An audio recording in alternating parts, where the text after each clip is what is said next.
Hey, y'all, and welcome back to Coffee Break with the Chamber Chicks. Today we're talking all things workplace culture, why it matters, how to build it, and how it can impact your bottom line.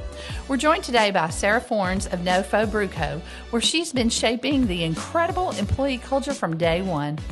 NoFo has grown from one brewery to three, and their people-first approach has been a big part of that success.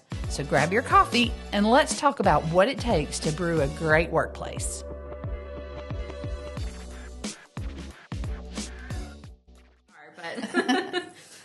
Well, hey, Sara, thanks for joining us today on our coffee break with the Chamber Chicks. And we're, of course, your favorite Chamber Chicks. Dun, dun, dun, dun. I feel like we remind them of that every 2 weeks. Just like, don't forget that the White County Chamber Chicks are your favorite Chamber Chicks. We know. Now, I mean, Sara probably deals with a lot of different Chamber Chicks. Y'all cover a lot of ground at NoFo. So. I mean, y'all have beer on the table, so it's a fun time here.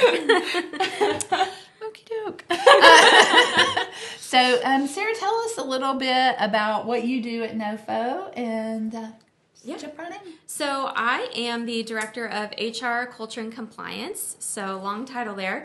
I actually started off at NoFo back in 2019 when we opened our original location in Cumming. I was a part-time taproom staff team member. Mm-hmm. So I was just, bartending on the weekends, and I had a full-time job at the time as a mental health therapist. So not much has changed. we feel that. But yeah, it's been an incredible experience. In 2021, our owners, Brian, Shannon, and Joe, decided that they wanted to expand the company. I'm sure they had no idea it would get to this caliber and grow as quickly as it has, but we started a leadership team, and in 2022, I became the Director of HR and Culture. Fantastic. So how, for starters, we think that NoFo has amazing workplace culture. Oh my gosh. The first time I talked to Shannon, I was like, I need you to talk to everybody in White County. Yeah, I think that y'all just have a great workplace culture. Your people always seem to be in groove with each other. Mm-hmm. How do you define workplace culture, and why do you think it's so important for businesses? So I personally define workplace culture as just kind of the heart behind the company, the foundation of it. And I think it's super important, especially, kind of like you said, like when you walk into a business and everyone's vibing and it's good, the atmosphere is great, especially when you're drinking a beer, having a great, amazing cocktail. It's just, it's the atmosphere of the establishment. And so if you don't have a positive workplace or you don't have a great culture, you're not going to have that. And ultimately, I feel like it could just, impact the success of your business. So, workplace culture is very important. Having a positive one and having a great team we've been very lucky. Our teams across all locations are incredible. So we're very lucky. How do you think that culture, does it play a role in your retention? Because you have folks like yourself mm-hmm. and Steven who joined you when you acquired the location here in Cleveland, Eliana.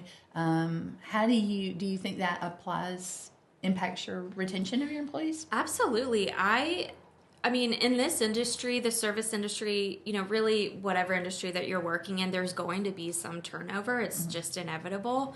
So, of course, not everyone wants to be a lifetime bartender. We get that. For some people, we are just a stepping stone, if they're going through school and they just want to pick up extra shifts or, whatever the case may be.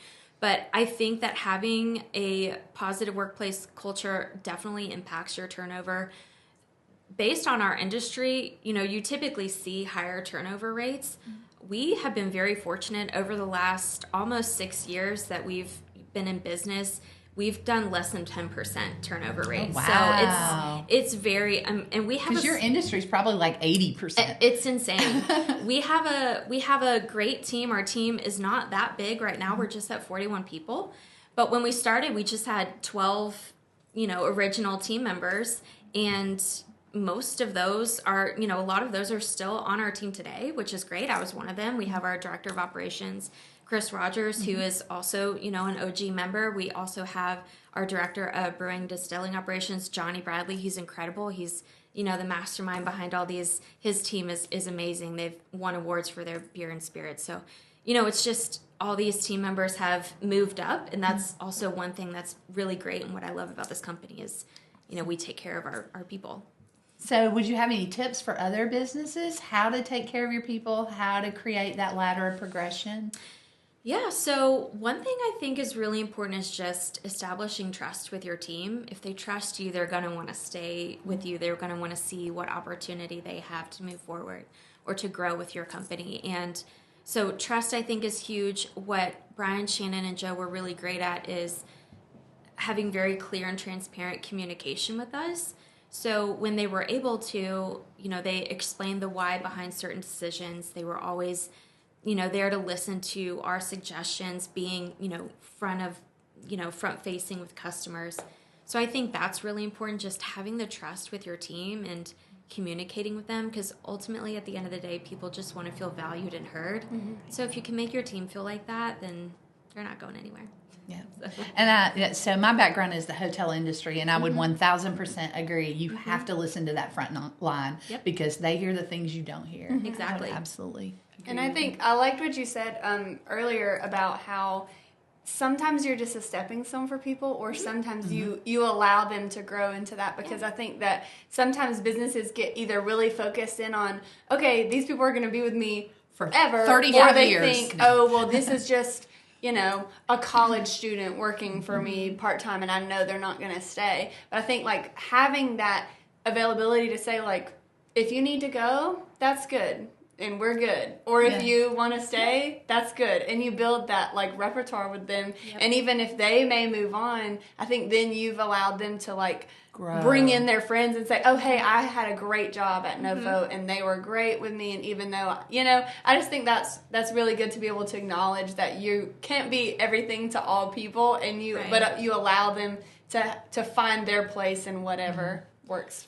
Yeah, and we've been very fortunate. We've had a lot of people on our team that just have natural talent, and I think that's really important too, because like one of our team members, Bree, she started out as a taproom team member, and she very quickly worked her way into, she was interested in marketing, had no experience really prior to working at NoFo, became the marketing and events manager at Cumming, and now she's the design and branding manager for the entire company. Wow. So she does all the graphic design, all the things, and she's incredible. And she just had on the job learning. Mm-hmm. And if she didn't work for us and we didn't know her and, kind of work with her to find out her strengths and what she was interested in and passionate about, she probably would never have applied if we posted a job, So it's just, it's really, truly just knowing your people and finding what their strengths are. And if they want to grow with the company, if we have a position open, we'll go to you first. So. And the best way to know is to listen. Yes, exactly. I love that. And that's what, like, Beth always says, if there's something that as a staff here that we want to do, she's like, well, let's build your job around, if there's something that you're interested in and we can add that, if that's in the bandwidth that we can add, and that just adds a new level of, our investment in your job when you feel like they're investing in you. And in turn, it just takes care of your clients better, right? Mm-hmm. So I'm all for that 100%. Hey, North Georgia.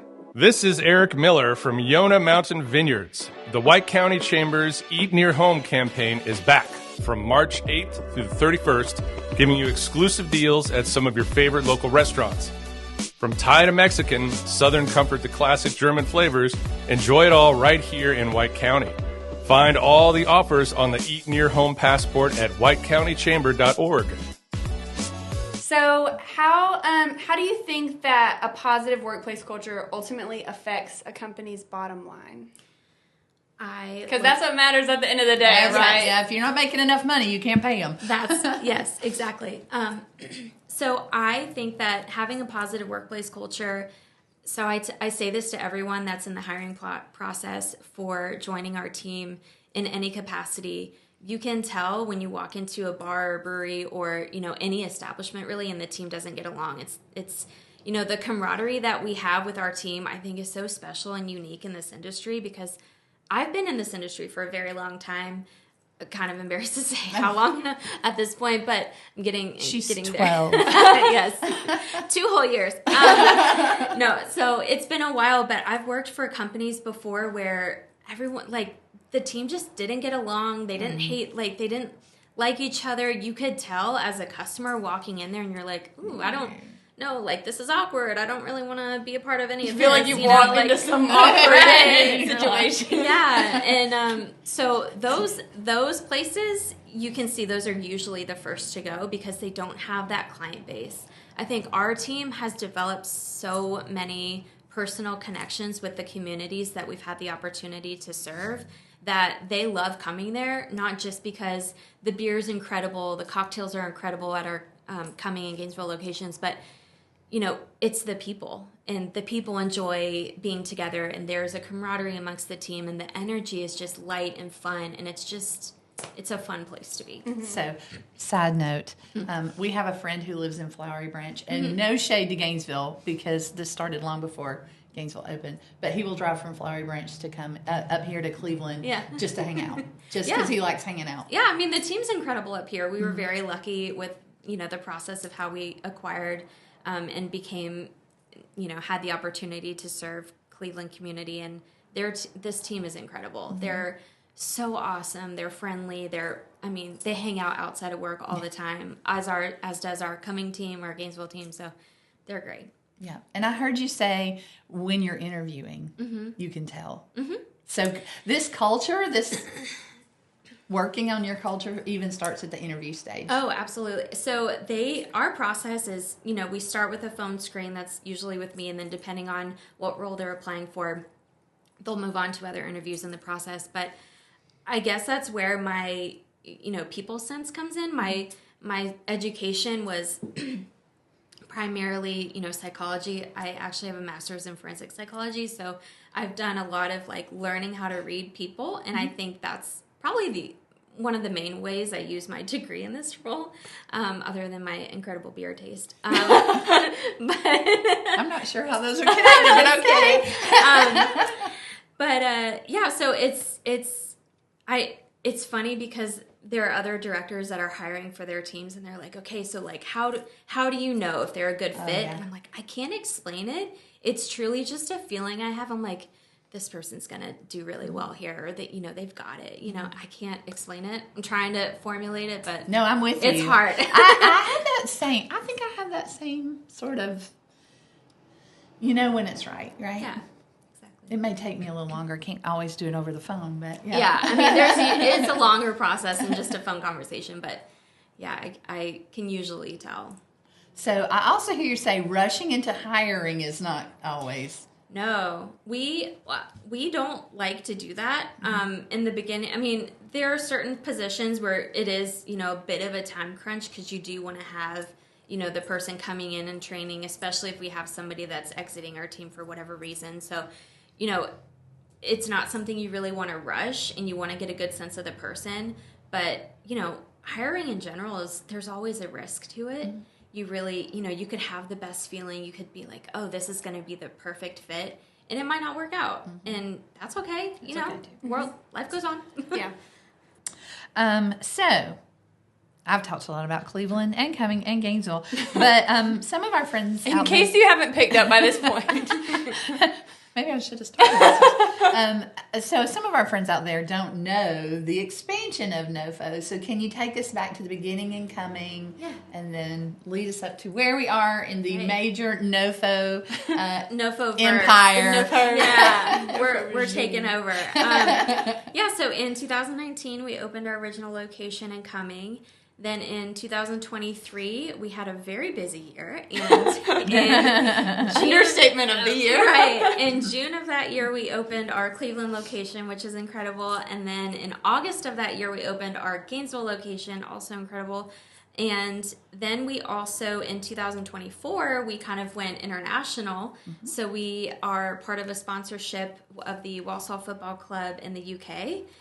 That's why Joe is in London. Yes. Okay. So we have that and we have our beer pouring over there. And then in December, we expanded our distribution footprint. We're now in Florida, which is really exciting. Mm-hmm. Of course, we're obviously all over the state in Georgia as well. And then last week, we started our official front of kit sponsorship with the Drogheda United Football Club in Ireland. Okay. So we're all over the place.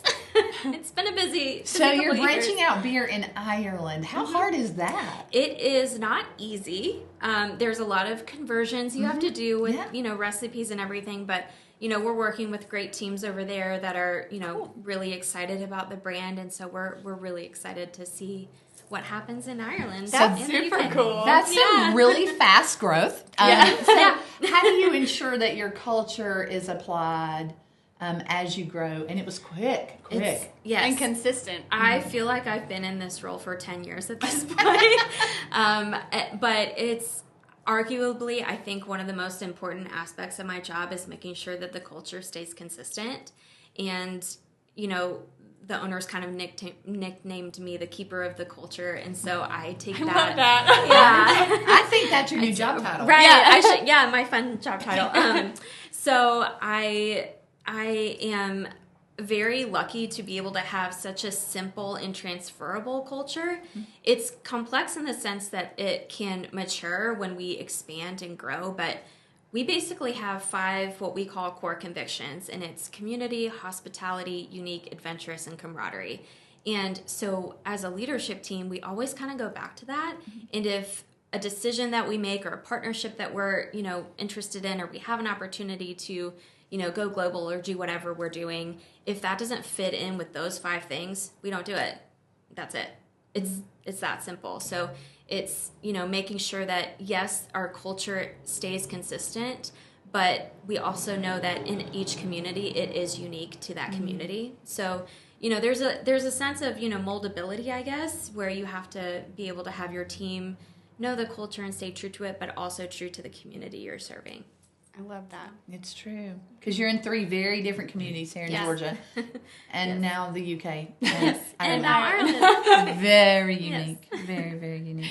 So I know we've touched on it a little bit, but what are do you think are some practical steps that small businesses or growing ones can take to create positive workplace culture, even if maybe they don't currently have a great one?